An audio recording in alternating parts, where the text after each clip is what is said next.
Hey guys, Justin Williams here, back at you with some tips and tricks on flint knapping. In this new series I'm beginning called Flint Knapping 101, so stick with me.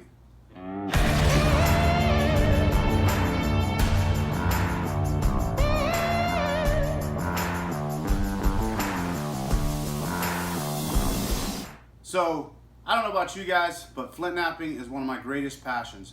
I just love being able to make amazing stones and taking them and creating just beautiful, beautiful things like different knives and everything from little arrowhead spears, little arrowheads to making objects that you can make axes out of, and just beautiful, beautiful daggers from guys like D.C. Waldorf. Just amazing, amazing, amazing. D.C. Waldorf is kind of like a legend in my book. I've been so blessed to be able to train under him and be able to spend time with him. So today, starting with episode 1, I want to talk to you about getting knowledge and doing your research before you get too heavily involved, because there's so much that you need to be able to realize and understand when it comes to flint knapping. Now, here's a few things I want you to keep in mind as well, is that take everything that I try to teach you as, like I said, a tip and a trick. Each and every person is different. They're going to have their own perspectives and their own way of thinking about processing and how to flint knap. Because I tell you what, there's a lot of amazing guys in this community, but at the same time, there are several guys who are very judgmental and they're very particular on how something has to be and how something is done.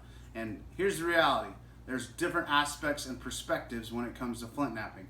So some of the things I'm going to be sharing with you over the next 10 episodes is going to have to do with things that I have learned from legends like D.C. Waldorf, legends like my good buddy Gary Parton, Regan Beeler, and just there's been so many guys that have poured into me.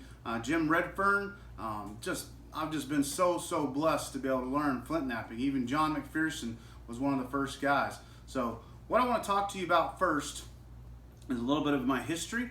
I know that may not be why you tuned into this video, but I wanted to share with you a little bit of my history of who I trained under and my process to be able to get to where I am today. And then I also want to share some books that I highly recommend whenever you're going to be diving deeper into flint knapping. So it was actually in 2015 that when I first got to break a rock. I was actually out and messing around. I'd done a little bit of research, saw a YouTube video, and went out and realized that I didn't have a stinking clue what I was doing, and there was no good, I wasn't good at it at all. And then my next opportunity was to go out with a guy named Bo Brown, and Bo Brown showed me how it worked, and I was actually able to get off some decent flakes.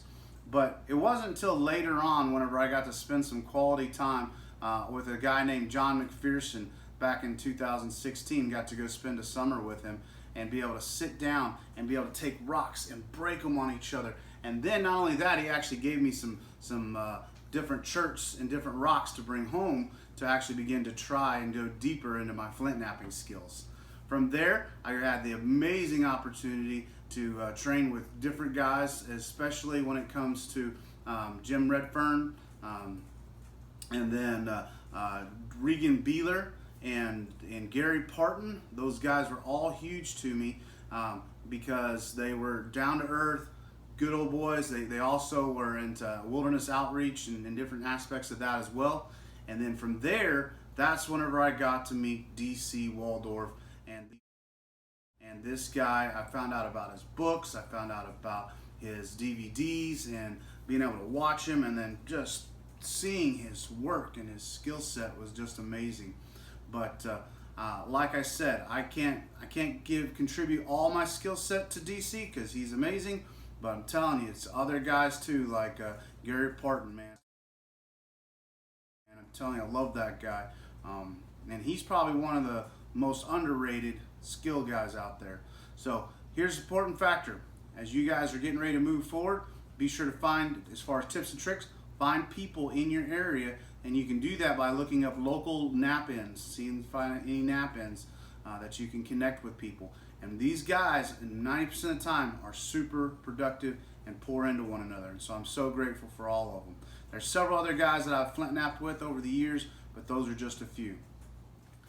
All right, so I know you didn't just tune in to hear my history about my own personal flint knapping, but it was absolutely through 2017 through 2019 that I really began to develop my skills and have tons of different, very nice arrowheads and different things. Now, I'm no expert, and there's still several people who do much better work than me, but most of my stuff comes out pretty nice. But let's move on now to research. I highly, once again, getting into books, I highly encourage you guys check out DC Waldorf's. This story and stone book is extremely challenging to get nowadays. It's no longer in print, but he has recently broke it down into 4 different books, and I'm going to show you those here briefly because I have a giant stack of his books. So I don't want to spend a lot of time because I want to break up all of them, but definitely Story and Stone is an awesome way to start. And then you can get into this. Look at that. A giant stack of DC Waldorf books. And there's a few others in here, but these are the primary factors and books. These are the primary factors and books of DC Waldorf. So I'm going to flip through them real quick, and then we'll move on. So The Art of Flint Knapping is an awesome one to get you started. This is a very old one, which is extremely more challenging to get, but flint types of the continental United States back in the day. Here's Primitive Bows and Arrows, one that he made as well. Roasting Rocks. That's definitely a more challenging advanced skill set in my book. And here's the 4-part series where he replaced, changed out the story in stone. And it's the Master's Knapper's Guide. And there's 4 parts to it. From there, we got how to make the daggers. But there's several others in here. And DC Waldorf is an author like no other. Highly recommend you guys check him out. Once again, the whole purpose for this series is to begin to especially this first one, is to begin to challenge you, to begin to do some research and understanding that when it comes to flint knapping, something as simple as starting off with 1 book to get you going. This is Arrowheads and Artifacts, a Beginner's Guide. I really like this book by Tim Anderson. Once again, that one, and then Flint Knapping, a Guide to Making Your Own Stone Age Toolkit by Robert Turner. These are both really good books as well. And the thing is, I know what you're thinking. I just want to break some rock. But understanding by gaining knowledge and wisdom is going to help you develop your skill set even more. And especially when you're starting out, you're not going to have someone there with you hands-on every second. So if you can get into some books, and you don't have to go and buy a bunch of them, just start off with 1 or 2, get you doing some reading, and then it's also going to help you as you begin to develop your skills. And that's what we're going to do over the next 9 videos, not counting this one. The next 9 videos is going to talk to you about developing your skill set. Primarily, once again, this is going to be based off of knowledge and tips and tricks. All right, the next one is Flint Knapping, Making and Understanding Stone Tools by John C. Whitaker. Another great book as well. And then, once again, he has also the American Flint Knapping Guide. And the great thing about these books is they're heavily illustrated and got tons of content. So definitely books to consider. You got Arrow Points, Spearheads, and Knives by Thomas Wilson. Another great book. And then just some various other books here at the bottom.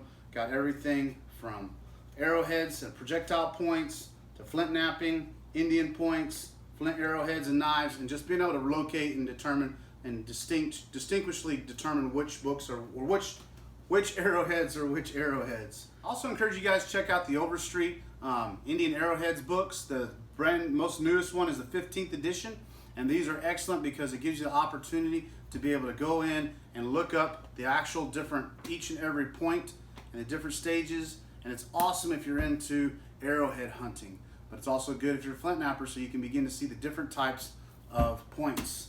Another option is if you're not into reading, you're just not a big book guy, you can definitely get into DVDs. I have all of DC Waldorf's DVDs. There's quite a few of them, but the Art of Flint Knapping is a great one to start off with. You got Eddie Starnader's 9-Step Knapping. It's also a great book because it breaks it down into 9 simple points. And then you got one of our favorites, Miss Angela Parker. It's a great one, especially if you struggle with strength and issues, or you just want some tips and tricks as well, go with her. And then one of my favorite guys too, John McPherson's Breaking Rock DVDs. And then I got all of Jim Redfern's DVDs as well. So definitely an option, things to consider.